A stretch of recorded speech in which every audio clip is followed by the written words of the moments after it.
শাহরিয়ার, ফাহিম, ভাইজান কেউ অফিসে নেই, তুমি নিশ্চিন্তে কাজটা করতে পারবে। Wonderful sir. আর শোনো, অফিসে 2-4 দিন থেকে সমস্ত কিছু বুঝে নিয়ে তুমি ফ্যাক্টরিতে চলে যাবে। জি। ওখানে আমার ছেলে আসাদও আছে, ও তোমাকে সব ধরনের সাহায্য করবে, আর তোমার 2 নম্বরটা করতেও সুবিধা হবে। এই কে তোরা? জিনিসপত্র হাত দিচ্ছিস কেন? আমরা আসলে চুরি করতে আসছিস না? দাঁড়া, দাঁড়ান ছিল না? তোরা ঢুকলি কিভাবে? সেটা কি? কি হচ্ছেটা কি? চুরি করার মতলব এসেছিস না? না না, চুরি করার মতলবে। আমি ঠিক বুঝতে পেরেছি। ভালো ভালো বেরিয়ে যা, নাহলে কিন্তু পুলিশে ধরিয়ে দেবো।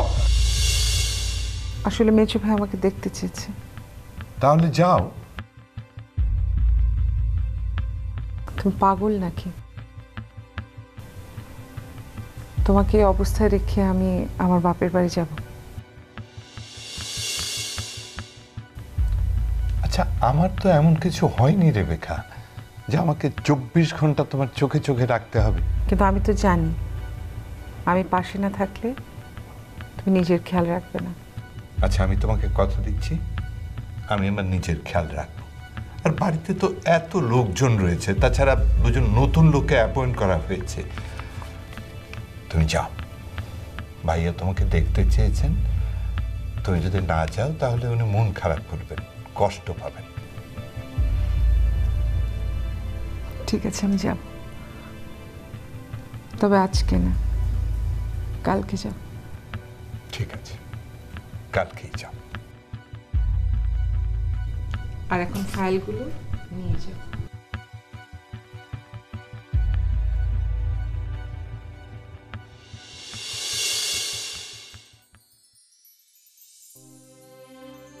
লাইট অফ করে অন্ধকারে বসে আছিস কেন আপু? কোথায় আলো? চারিদিকে তো অন্ধকার ছাড়া আর কিছু দেখতে পাচ্ছি না। কি হয়েছে আপু তোর? এমন করে কথা বলছিস কেন? রাশেদ তো জেলে না? রাশেদের জন্য গোপনে উকিল ঠিক করতে চাইলাম। দেখ দেখ, আমার পুরো নোটবুক ভর্তি নাম্বার, কিন্তু কেউ ওর কেসটা হাতে নিতে চাইছে না। কি করব আমি বল? বাবা মার কথায় ওকে ভুলেও থাকতে পারছি না, আর ওর জন্য কিছু করতেও পারছি না। কি করব?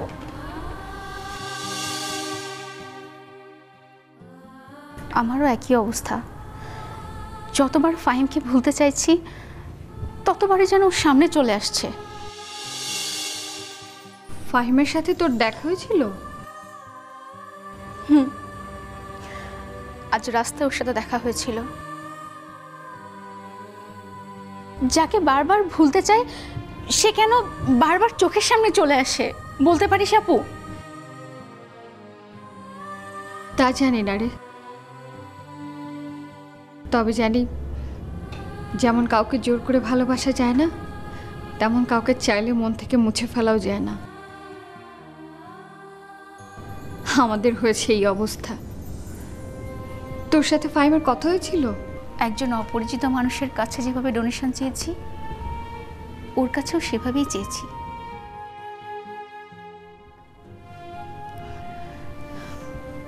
পরিস্থিতির চাপে সব থেকে কাছের মানুষের সাথে এমন অপরিচিত মানুষের মতো ব্যবহার করতে হচ্ছে। না জানি আর কত কি করতে হবে, আল্লাহই জানে। আল্লাহ যেন আর কোনোদিন ওকে আমার সামনে না নিয়ে আসে আপু। আজ আমি অনেক কষ্টে নিজেকে সামলেছি, জানি না আর কোনোদিন যদি ওর সাথে আমার দেখা হয় আমি নিজেকে সামলাতে পারবো কিনা আমি জানি না আপু। যাকে বাদ দে, তুই আজকে রোদের মধ্যে অনেক কষ্ট করেছিস, চল রেস্ট নিবি। না রে আপু, আমার একদমই কষ্ট হয়নি। মানুষের উপকার করার মাঝে যে এত আনন্দ সেটা আমি আগে একদম বুঝিনি, আর এই জন্য একদম কষ্ট হয়নি।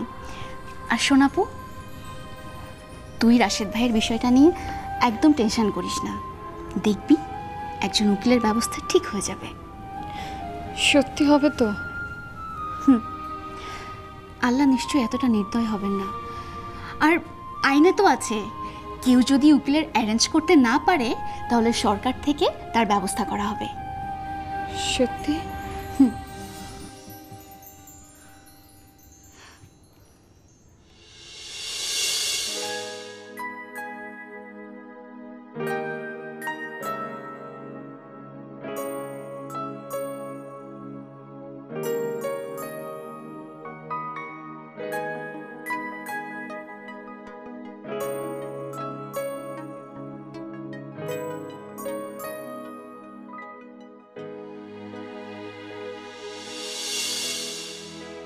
আচ্ছা, তুমি সারাদিন কোথায় ছিলে? বাইরে ছিলাম, একটু কাজ ছিল। কাউকে কিছু না বলে তুমি কোথায় চলে গিয়েছো? এদিকে আমি অনেক টেনশন করছি। কাউকে কিছু তো বলে যাবে যাওয়ার আগে। সরি। কোথায় গিয়েছিলে? থানায় গিয়েছিলাম। থানায়? থানায় কেন গিয়েছিলে? আরফানের খুনের খবর জানতে গিয়েছিলে? না, এই যে পুলিশ অফিসার আমার অ্যাক্সিডেন্টের কেসটা তদন্ত করছে তার সঙ্গে দেখা করতে গিয়েছিলাম। কি দরকার ছিল এটা জানার? না, কিন্তু যে লোকটা আমাকে অ্যাক্সিডেন্ট করেছে তাকে ধরতে পেরেছি কিনা সেটা জানতে গিয়েছিলাম, কিন্তু পুলিশ বলল যে তাকে নাকি এখনো ধরতে পারেনি। শোনো, এসব ঝামেলায় তোমাকে আর জড়াতে হবে না। আল্লাহর রহমতে তোমার বিশেষ কিছু হয়নি। এখন যদি ওই লোকেরা জানতে পারে তুমি হয়তো ধরার জন্য পুলিশের কাছে গিয়েছো, ওরা যদি তোমাকে আবার অ্যাটাক করে বসে তখন কি হবে? কিন্তু যে লোকটা আমাকে অ্যাক্সিডেন্ট করেছিল তাকে ধরতে না পারলে তো আসল কালপ্রিটটাকে জেলে পাঠানো যাচ্ছে না। শোনো, তোমাকে এসব কিচ্ছু করতে হবে না, যা করার পুলিশই করবে। হ্যাঁ সাহেব, আপনার টি আর ওয়াটার।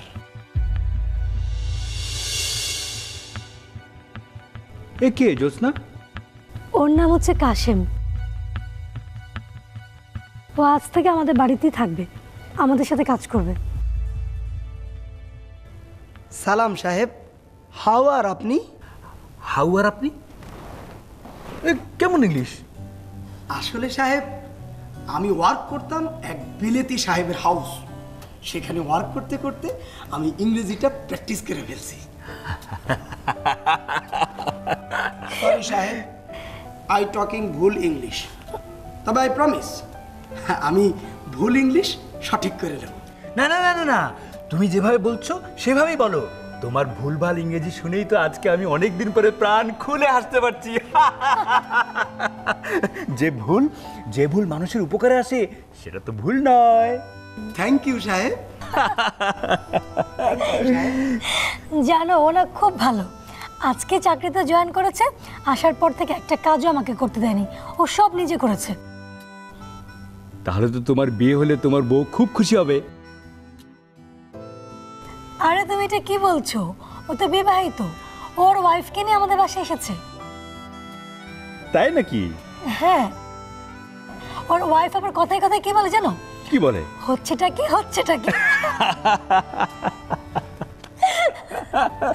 নাও চাটা খাও। Thank you.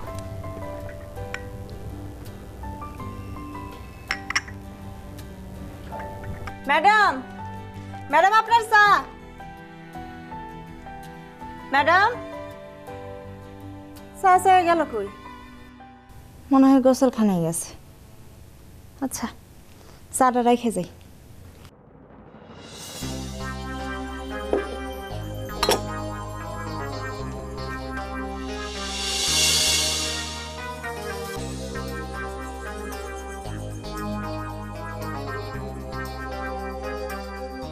কত সাজার জিনিস, কি সুন্দর সুন্দর জিনিস। একটা দুটো নিলে কেউ জানতে পারবো না।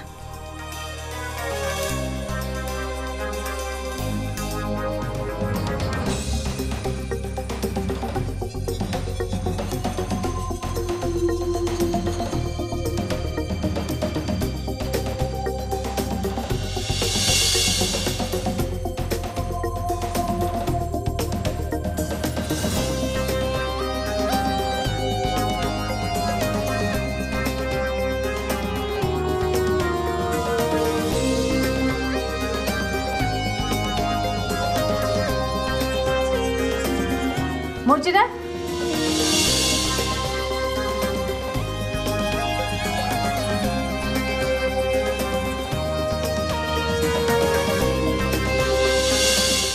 কি করছিস তুই?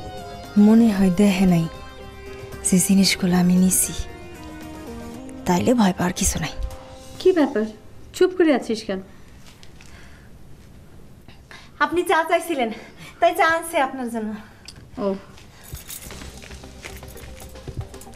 আমার জিনিসগুলো রেখে যা। কি জিনিস? আমার জিনিস বের কর। রিনার জিনিস চুরি করে বাড়ি থেকে বের হওয়া এত সোজা নয়। বের কর, বের কর।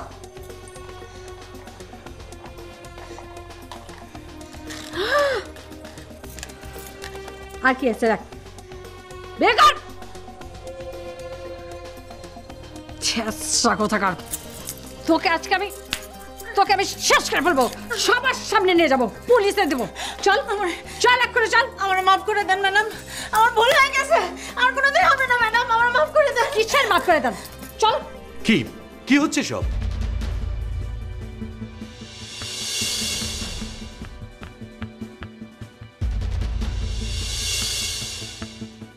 আরে তোমার মা একটা চোরকে বাড়িতে রেখেছে, প্রথম দিন এসে রিনার জিনিস চুরি করে। আমি এক্ষুনি ওকে বের করবো। চল ম্যাডাম, আমার মাফ করে দেন।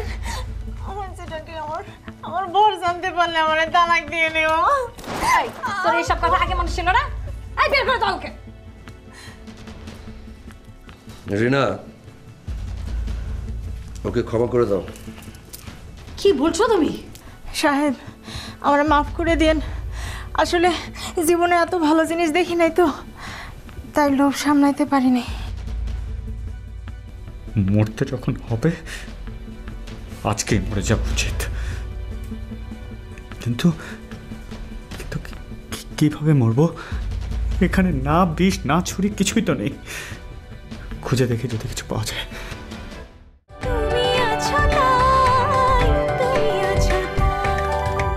আচ্ছা ঠিক আছে, তোমাকে ক্ষমা করে দিলাম। এসব কি বলছো তুমি? রিনা, লাইফে প্রত্যেকের একটা সেকেন্ড চান্স পাওয়া উচিত। আপনারা মেলা ধন্যবাদ সাহেব। আজকে থেকে আপনারা যা যা বলবেন আমি তাই করব।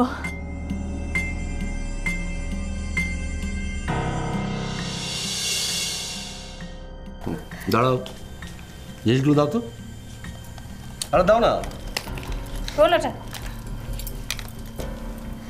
দাও, ওগুলো দাও। এগুলো গোল্ডের। আরে দাও তো,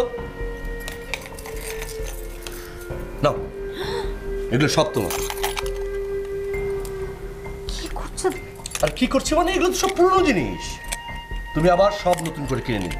হ্যাঁ, যাও।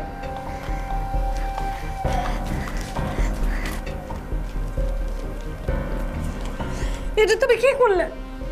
আমার জিনিসগুলো দান করে দিলে।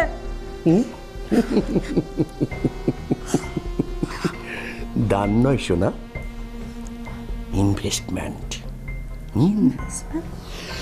বাড়ির কাজের লোক যদি তোমার হাতের মুঠোয় থাকে, তাহলে বাড়ির অনেক গোপন সংবাদ তুমি সহজে পেয়ে যাবে। আর তাই আমি ওই মেয়েটাকে কৃতজ্ঞতার জালে জড়িয়ে নিলাম। এখন থেকে আমরা যা বলবো ও তাই করবে। তাই তো বলি, জুলফিকার সাহেব কেড়ে নেওয়ার বদলে দান করে দিচ্ছে। মিরাকল।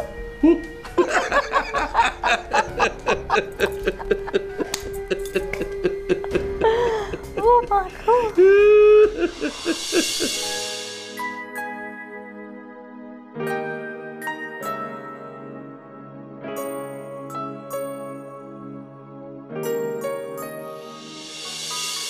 বাবা,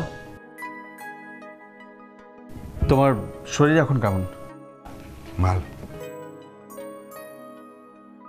কিন্তু তোকে দেখে তো মনে হচ্ছে তো ভালো নেই।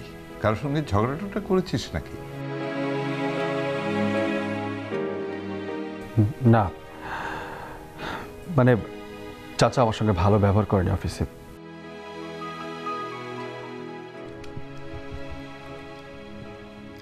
কেন, কি করেছে জুলফিকার? মরতে যখন হবে আজকেই মরে যাওয়া উচিত, কিন্তু কিন্তু কিভাবে মরবো? এখানে না বিষ না ছুরি কিছুই তো নেই। খুঁজে দেখি যদি কিছু পাওয়া যায়।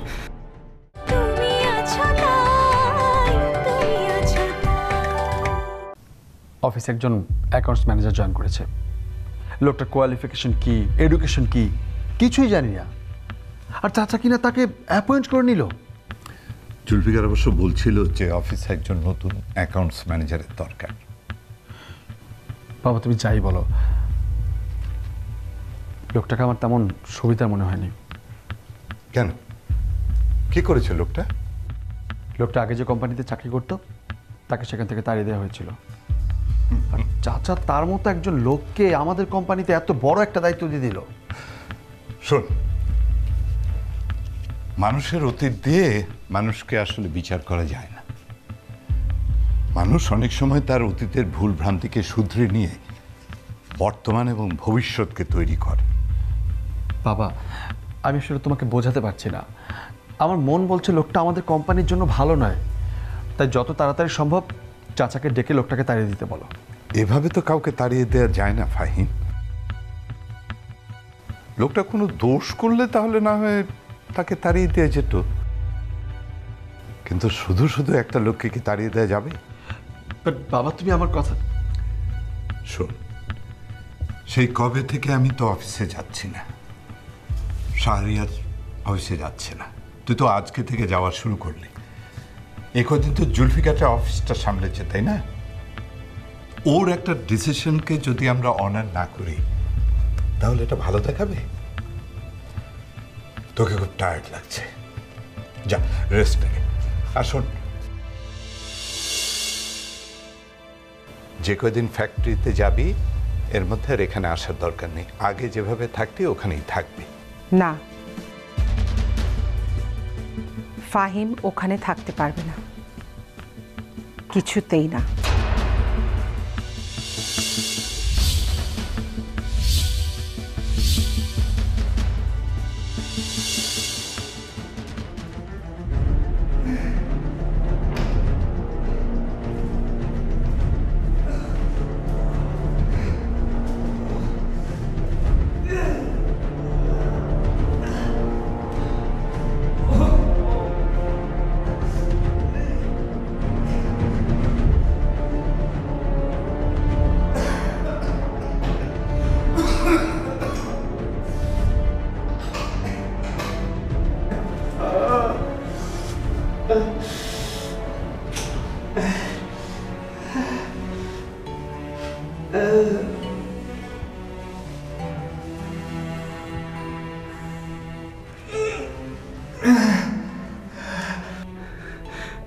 বারবার বলেছি আমি খুন করিনি, তবু এরা বিশ্বাস করছে না।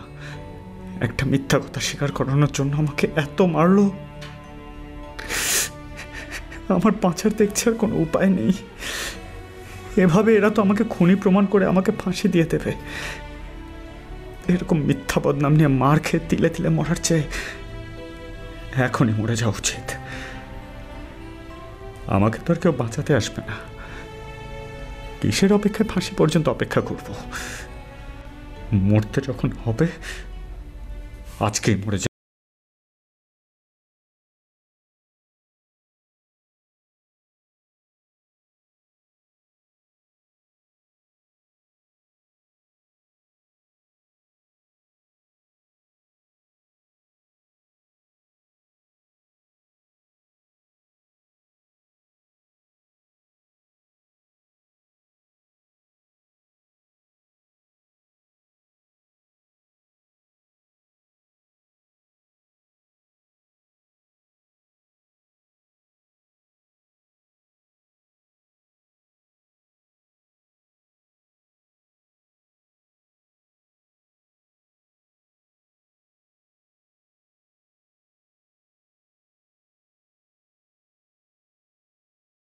ফ্যাক্টরিতে আমাকে 2 দিন পরে চলে যেতে হবে, আর ঢাকার অফিসে কারো না কারো থাকা উচিত।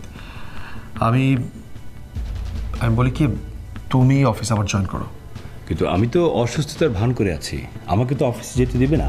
আচ্ছা, অসুস্থতার ভান করে তো কোনো লাভ হচ্ছে না, এখন আবার সুস্থ হওয়ার নাটক করতে হবে। টাকার ব্যাগ না পাওয়া যাওয়া পর্যন্ত একে বাঁচিয়ে রাখতে হবে।